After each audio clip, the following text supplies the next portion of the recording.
Hello everyone, good morning. তো আজকে সকালবেলা হঠাৎ করে আমি কেন রাস্তা দিয়ে ভিডিও স্টার্ট করলাম তার অনেক কারণ আছে, বলছি।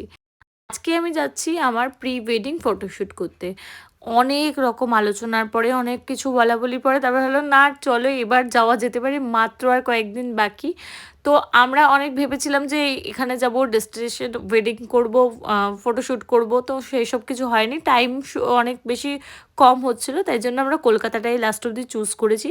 তা সেই কথা মতো আমরা চলে এসেছিলাম বাগবাজার ঘাটে, আর পাশাপাশি অনেক রকম জায়গা ছিল যেগুলোতে অনেক শ্যুট হয়েছে, তারপরে কুমোরটুলি, এগুলো অনেক ভালো ভালো ফটো এসছে। যেগুলো ফটোগুলো তোমাদের দেখতে হয় অবশ্যই আমার ফেসবুক পেজ আর ইনস্টাগ্রাম ফলো করতে হবে। ফেসবুক পেজের নাম পারমিতা চন্দ্র। দেন আমরা ওখান থেকে টিফিন সেরে নিলাম, কচুরি আর এই আলু ছোলার তরকারি সৈকত খাই দিচ্ছিল। দেন আমরা নেক্সট ডেস্টিনেশনের দিকে রওনা দিলাম। দেখা হচ্ছে নেক্সট পার্টটায়, ততক্ষণ টাটা সবাই।